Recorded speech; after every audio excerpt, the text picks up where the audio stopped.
माझं म्हणणं काय, तुम्ही लाडकी बहीण योजना काढली आहे ना, तर ज्याला नाही त्याला तुम्ही दान करा ना. तुम्ही तुमचे लाडकी बहीण काढले तुमच्या खुर्चीसाठी, आमच्या गोरगरिबांसाठी नाही काढलेली आहे. तुमचं भलं तुम्हाला राजकारणामध्ये यायला पाहिजेत, खुर्च्या गरम करायला पाहिजेत, म्हणून तुम्ही लाडकी बहीण काढले.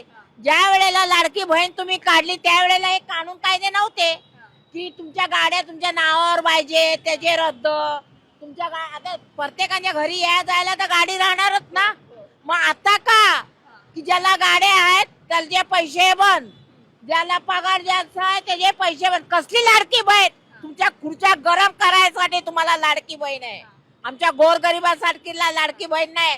1,500 मध्ये काय होतं? तुमच्या घरातल्या पोरा बाळांचा तरी नाश्ता येतो का 1,500 मध्ये? लाडक्या बहिणीला 1,500 देऊन गावच्या लोकांना 1,500 काय? ते गावचे लोक गरीब आहेत म्हणून त्यांना पैशाचा आधार नसल्यामुळे ते लाडक्या बहिणीला तुम्ही डोक्यावर चढून घेतला. आता डोक्यावर तर खाली उतरवता कशाला? तुम्हाला खुर्च्या पाहिजेत. अरे जर तुमच्यामध्ये मर्द आहेत ना, तुम्ही मर्द, तर मर्दासारखे चाला. 1,500 मध्ये तुमची घरातली चूल तरी पेटते काय? लाडक्या बहिणीला खुश करताय 1,500 रुपये देऊन. कशाला? ते भीक नाही देत.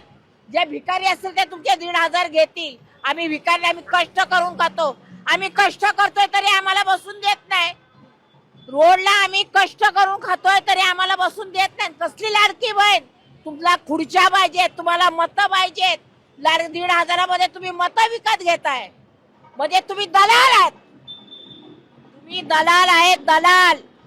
लाडक्या बहिणीला मदत नाही करत, तुमच्या खुर्च्या घ्यायसाठी करता. आमच्या गोरगरिबांना नाही देत तुम्ही. आता मी इथे बऱ्याच जणांना विचारलं, त्यांच्या खात्यात आता पैसे नाही येते, सुरुवातीला यायचे. त्या म्हणतात आता बंद झाली, आता रद्द केले. ते करणारच ना रद्द. आता कानून कायदे, कारण त्यांच्या खिशात पैसेच नाहीये.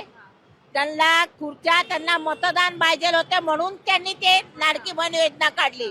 आता त्यांना मतं भेटली, मग आता कशाला देतील तुम्हाला पैसे? आता देणार नाहीत. मूळ म्हणजे कारण काय आहे? त्यांच्या बँकेमध्ये अकाउंटला पैसेच नाही आहेत, मग कसे देणार? मग आता काय कानून काढले? ज्याच्या गाड्या आहेत त्याला पैसे द्या, ज्याच्या नावावर घर आहे त्याला पैसे द्या.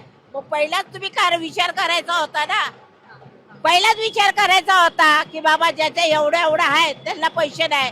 त्यावेळेला तुम्हाला कुठला कानून कायदा नव्हता. आता कानून कायदे काढता कशाला?